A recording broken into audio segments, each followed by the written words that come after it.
Hi hello നമസ്കാരം. ഇതല്ല ഇപ്പോ ഇങ്ങനെയാണ്. ഫയർ അല്ല, വൈൽഡ് ഫയർ. അങ്ങനെ പുഷ്പ 2 ഇന്ന് റിലീസായി കഴിഞ്ഞിരിക്കുന്നു. പലയിടത്തും പല റിപ്പോർട്ടുകൾ വന്നുകൊണ്ടിരിക്കുന്നു. എല്ലാവരും അത് കണ്ടുകൊണ്ടിരിക്കുന്ന സമയം. ആൻഡ് നമ്മളുടെ ഈ റിവ്യൂല് എങ്ങനെ ഉണ്ടായിരുന്നു സിനിമ എന്ന് ചോദിച്ചു കഴിഞ്ഞാൽ എനിക്ക് ആദ്യം എടുത്തു പറയേണ്ട കാര്യം ഇതിൽ വലിയ ക്യാൻവാസ് തന്നെയാണ്. വലിയ ക്യാൻവാസിൽ ഒരുപാട് സൗകര്യങ്ങൾ, ഒരുപാട് സജ്ജീകരണങ്ങൾ, ക്യാമറ, ലൈറ്റ്, ഒരുപാട് രംഗ സജ്ജീകരണങ്ങൾ ഉണ്ടായിരുന്നു. വലിയ ക്യാൻവാസ് ആയിരുന്നു. ഈ ക്യാൻവാസിൽ വരച്ചപ്പോൾ ആ വരച്ചതിന് ഒരു വൃത്തി കുറച്ച് കൂടിയിരുന്നെങ്കിൽ എന്ന് തോന്നിപ്പോയിരുന്നു. അതായത് കുറെ എന്തൊക്കെയോ വരച്ചു കൂട്ടി വെച്ചു എന്നതിനപ്പുറത്തേക്ക് നമുക്ക് ഉണ്ടാക്കിയ ഒരു ഇമ്പാക്റ്റ്, ഒരു വൈൽഡ് ഫയർ, ആ ഒരു സാധനം ഉണ്ടായോ എന്നൊരു ഡൗട്ട് ഉണ്ട്. ഏതായാലും ഈ ഒരു സിനിമയിൽ എടുത്തു പറയേണ്ട കാര്യം എന്ന് വെച്ചാൽ നമ്മുടെ ഫഹദ് ഫാസിൽ ഇതില് സെക്കൻഡ് പാർട്ടിലേക്ക് വളരെ എക്സൈറ്റഡ് ആയിട്ട് നമ്മൾ വെയിറ്റ് ചെയ്തിരിക്കുകയായിരുന്നു. പുള്ളി ഈ ഒരു സെക്കൻഡ് പാർട്ടി വരുമ്പോൾ ആ പഴയ ആ ഫസ്റ്റ് പാർട്ടിൽ ഉണ്ടായിരുന്ന പുള്ളി വരുമ്പോൾ സ്ക്രീനിൽ ഉണ്ടാക്കുന്ന ഒരു ഇമ്പാക്ട് ഉണ്ടല്ലോ, ആ ഒരു ഇമ്പാക്ട് കണ്ടിട്ടാണ് നമ്മൾ സെക്കൻഡ് പാർട്ടിൽ കുറച്ചും കൂടി ഒരു സ്ട്രെങ്ത് ഉള്ള ഒരു ക്യാരക്ടറായിട്ട് വരും എന്ന് വിചാരിച്ചു. എന്നാൽ ഈ സിനിമയിൽ കുറച്ചധികം സ്ക്രീൻ സ്പേസ് കിട്ടിയിട്ടുണ്ട്. ഫസ്റ്റിനെക്കാളും ഇതിൽ തുടക്കം മുതൽ തന്നെ സ്ക്രീൻ സ്പേസ് കാണിക്കുന്നുണ്ട്. അത് ഒബിയസ്ലി ഒരു അല്ലു അർജുൻ അല്ലെങ്കിൽ ഈ പറഞ്ഞ പോലെ പുഷ്പ വേഴ്സസ് വരുൺ സിംഗ് ഷെഖാവത്ത് ഒരു റൈവലറി തന്നെ ഇതിൽ കണ്ടിന്യൂ ചെയ്യുന്നുണ്ട്. പിന്നെ കുറച്ച് ഇമോഷനും കാര്യങ്ങളൊക്കെ കൂടുതലായിട്ട് എലമെന്റ് ആഡ് ചെയ്തിട്ടുണ്ട്. കുറച്ചും കൂടെ ഫാമിലി ഡ്രാമ ഇമോഷൻസ് കാര്യങ്ങളൊക്കെ കൊണ്ടുവന്നിട്ടുണ്ട്. അത് പക്ഷേ ഈ പറഞ്ഞ പോലെ ഒരു തടിച്ചു നിൽക്കുന്ന പോലെ, ഒരു കഥയ്ക്ക് പുറത്തേക്ക് തടിച്ചു നിൽക്കുന്ന ഒരു ഫീലാണ് കിട്ടിയത്. ഒരു വേഷം കെട്ട് കുറച്ച് കൂടുതലാണോ എന്നൊരു ഡൗട്ട് ഉണ്ടായിരുന്നു. പക്ഷെ ഇനി ഈ പറഞ്ഞ പോലെ ഒരുപാട് കഷ്ടപ്പെട്ട് ക്രിയേറ്റ് ചെയ്ത് കുറെ നല്ല സീൻസ് കാണാൻ പറ്റി. കുറച്ച് നല്ല BGMs ഉണ്ടായിരുന്നു. ക്യാമറ വർക്കും കാര്യങ്ങളൊക്കെ ഉള്ളായിരുന്നു. കളർഫുൾ ആയിരുന്നു. അതാ ഞാൻ പറഞ്ഞത്, നല്ലൊരു വലിയ ക്യാൻവാസിൽ എടുത്തിരിക്കുന്ന ഒരു തട്ടുപൊളിപ്പൻ ആക്ഷൻ മസാല മൂവി എന്നൊക്കെ പറയാം. ആൻഡ് ഈ പറഞ്ഞ പോലെ പാട്ടിനകത്ത്, ഈ പാട്ടിലൊരു ഒരു വരിയുണ്ട് അതിനകത്ത്, അതായത് എല്ലാം അറിയും പുഷ്പയ്ക്ക് എന്നാൽ ചെറുതോ ഇല്ലില്ല. അതെ, ചിലത് വളരെ മിസ്സിംഗ് ആണ്. അപ്പോ ഈ ഫസ്റ്റ് പാർട്ടിനകത്ത് ഈ സിനിമയുടെ ഒരു മൂവ്മെന്റ്, കഥയുടെ ഒരു പോക്ക് എന്ന് പറഞ്ഞാൽ നല്ല രസം ഉണ്ടായിരുന്നു അല്ലെ. അതിനകത്ത് പറഞ്ഞ പോലെ ഏച്ചുകടി ഒന്നുമില്ല. കാരണം ഒരു സാധാരണ ഒരാള് ഒരു കൂലിക്കാരനായി വന്നിട്ട് പടിപടിയായിട്ട് ഡെവലപ്പ് ചെയ്ത് പൊക്കത്തേക്ക് ചെന്നിട്ട് അവിടെ സിൻഡിക്കേറ്റ് മെമ്പർ ആവുന്നു, പ്രസിഡന്റ് ആവുന്നു. പുള്ളിയുടെ അധ്വാനം കൊണ്ട് പുള്ളി ആ നിലയിൽ എത്തിക്കഴിഞ്ഞിട്ട് ഇതിനകത്തേക്ക് വരുമ്പോഴത്തേക്ക് ഇതിനെ ഒരു വലിയ രീതിയിലേക്ക് എക്സ്റ്റാബ്ലിഷ് ചെയ്യാൻ, ആ ക്യാരക്ടറിനെ കുറച്ചും കൂടി പവർഫുൾ ആയിട്ട് കാണിക്കുക, എന്തും സാധ്യമാക്കുന്ന ഒരാള്, ഒരു ദൈവത്തെ പോലെ വളർന്ന ഒരു പുഷ്പരാജ്.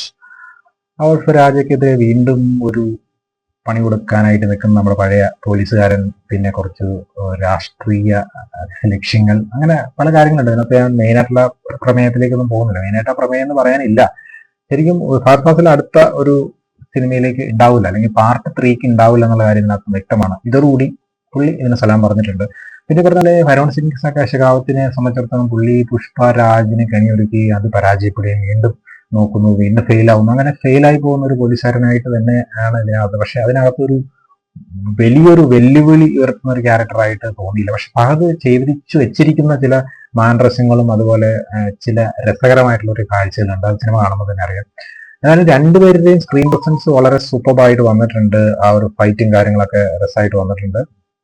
പിന്നെ സെക്കൻഡ് പാർട്ട് സ്റ്റാർട്ട് ചെയ്യുന്ന സമയത്ത് ഒരു രക്തചന്ദന കടത്ത്, അതാണല്ലോ ഇതിന്റെ മെയിൻ ആയിട്ടുള്ള കാര്യം. രക്തചന്ദന കടത്തിക്കൊണ്ട് പോകുന്ന ചില സീൻസ് ഒക്കെ നന്നായിട്ട് വന്നിട്ടുണ്ട്.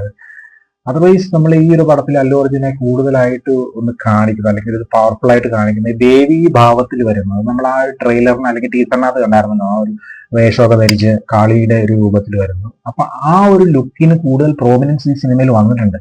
പക്ഷെ അത് ആക്ച്വലി ഒട്ടും ആ ഗെറ്റപ്പ് അല്ലു അർജുനൊന്നും സ്യൂട്ട് ആയിട്ടില്ല. നമുക്ക് കാണുമ്പോഴും ഒരു സ്വാഗവും ബൂസ് ബംസും ഒന്നും ഉണ്ടാക്കുന്നില്ല. അത് തന്നെ രണ്ട് സ്ഥലത്ത് വരുന്നുണ്ട്. അതായത് തുടക്കമല്ല, ഫസ്റ്റ് ഹാഫ് കഴിഞ്ഞിട്ടും അതുപോലെ തന്നെ സിനിമയുടെ ഏറ്റവും ഒടുവിലേക്ക് വരുമ്പോഴൊക്കെ ഈ ഒരു ഗെറ്റപ്പിൽ തന്നെ വരുന്നുണ്ട്. പക്ഷെ ആ ഒരു സ്വാഗം നമ്മൾ പ്രതീക്ഷിച്ച പോലെ കിട്ടിയില്ല. പിന്നെ ഈ പറഞ്ഞ പോലെ പുള്ളി തോള് ചെരിച്ച് ബലം പിടിച്ച് വരുന്ന ആ ഒരു രീതിയിലാണല്ലോ ഫസ്റ്റ് പാർട്ടിൽ അങ്ങനെ വരുന്നുണ്ട്. പവർഫുൾ ആയി കഴിയുമ്പോഴത്തേക്കും കുറെ വേഷഭൂഷകളൊക്കെയാണ് ഈ തോളൊക്കെ ഉയർത്തി വരുന്ന ഒരു പവർഫുൾ ആയിട്ട് കാണിക്കുമെങ്കിലും നമുക്ക് എന്തോ ഒരു ഏച്ച് കെട്ടിയ ഒരു ഫീലാണ് എനിക്ക് കിട്ടിയിട്ടുണ്ടായിരുന്നത്. മൊത്തത്തിൽ ആ ഒരു സ്വാഗം കാര്യങ്ങളൊന്നും വർക്കൗട്ട് ആയിട്ടില്ല. പിന്നെ ഒരു വലിയ ഒരു സിനിമ എന്ന രീതിയിൽ കുറെ അധികം ഫൈറ്റ് സീൻസ്, അതുപോലെ പാട്ടുകള്, രംഗങ്ങളൊക്കെ ഷൂട്ട് ചെയ്ത് വൃത്തിക്ക് വെച്ചിട്ടുണ്ട്. വിഷ്വൽ ബ്യൂട്ടി മൊത്തത്തിൽ കൊള്ളാം. അതർവൈസ് സ്ക്രിപ്റ്റിംഗ് വളരെ ഒരു പാകതയില്ലാത്ത, അത് ഇപ്പൊ അവസാനം ഫഹദ് ഫാസിലും അതുപോലെ തന്നെ ഈ പറഞ്ഞ അല്ലു അർജുൻ തമ്മിലുള്ള കോംബോ കഴിഞ്ഞതിന് ശേഷം പിന്നെ ഈ പടം എവിടെ കൊണ്ട് നിർത്തും എന്ന് അറിയാൻ വേണ്ടിയിട്ട് വേറെ ഏതോ ഒരു സാധനം മനഃപൂർവ്വം ക്രിഞ്ച് സാധനമൊക്കെ കുത്തിക്കയറ്റി ലാസ്റ്റ് ഒരു വലിയ ക്ലൈമാക്സ് ഉണ്ടാക്കാൻ വേണ്ടിയിട്ട് ഒരു സാധനം കൂട്ടിച്ചേർത്ത് വെച്ച ഒരു ഫീലാണ് ക്ലൈമാക്സിനോട് ഏറ്റവും ഒടുവിലായിട്ട് ഫീൽ ചെയ്തിട്ടുള്ള കാര്യം. അങ്ങനെ നോക്കിയാൽ ഒരു വൈൽഡ് ഫയറും ആയില്ല, ഉള്ള ഫയർ ഒന്ന് ചുരുങ്ങിപ്പോയ പോലത്തെ ഫീലാണ് മൊത്തത്തിൽ പുഷ്പ 2 കണ്ടപ്പോൾ തോന്നിയത്. പിന്നെ 3 മണിക്കൂർ 20 മിനിറ്റ് നല്ല ലാഗ് അടിപ്പിച്ചിട്ടുണ്ടായിരുന്നു. ഇത് ഇടയ്ക്ക് വെച്ചിട്ട് എപ്പോഴാണ് തീർന്നു പോകണമെന്ന് വരെ തോന്നിയൊരു ഫീൽ ഉണ്ടായിരുന്നു. Allu Arjun overall body language performance wise പുള്ളിയോട് പറഞ്ഞതെല്ലാം പുള്ളി വൃത്തിക്ക് ചെയ്തു വെച്ചിട്ടുണ്ടെങ്കിലും പക്ഷേ 2 എക്സ്പാൻഡ് ചെയ്തപ്പോൾ ഉണ്ടായ പോരായ്മകൾ പലയിടത്തും കാണാൻ സാധിച്ചു. അതുകൊണ്ട് തന്നെ ഒരു ആവറേജ് ലെവലിൽ മാത്രമേ നമ്മുടെ വർക്കായിട്ടുള്ളൂ. തിയേറ്ററിൽ പോയി കണ്ടിരിക്കാൻ പറ്റുന്ന ഒരു ഗൂസ് ബംപ്സ് ഉണ്ടാക്കുന്ന സാധനങ്ങളൊന്നും തന്നെ ഫീൽ ചെയ്തില്ല. അതുകൊണ്ട് തന്നെ നമുക്ക് ആ രീതിക്ക് മാത്രമേ ഇതിനെ കാണാൻ പറ്റുള്ളൂ. അപ്പൊ കുറെ നാളുകൾക്ക് ശേഷം അല്ലു അർജുന്റെ ഒരു സിനിമ കാണുന്ന അല്ലെങ്കിൽ ഒരു നല്ല റിവ്യൂ ഇടണം എന്ന് വിചാരിച്ചു വന്നപ്പോൾ ടോട്ടലി ഡിസപ്പോയിന്റിംഗ് ആയിട്ടുള്ള ഒരു എക്സ്പീരിയൻസ് ആണ് കിട്ടിയത് പുഷ്പ 2 കുറിച്ച് പറഞ്ഞു കഴിഞ്ഞാൽ. അപ്പൊ ഇതാണെന്ന് പറയാനുള്ളത്. ഇതിന്റെ അടുത്ത വീഡിയോ കാണാം. നന്ദി, നമസ്കാരം.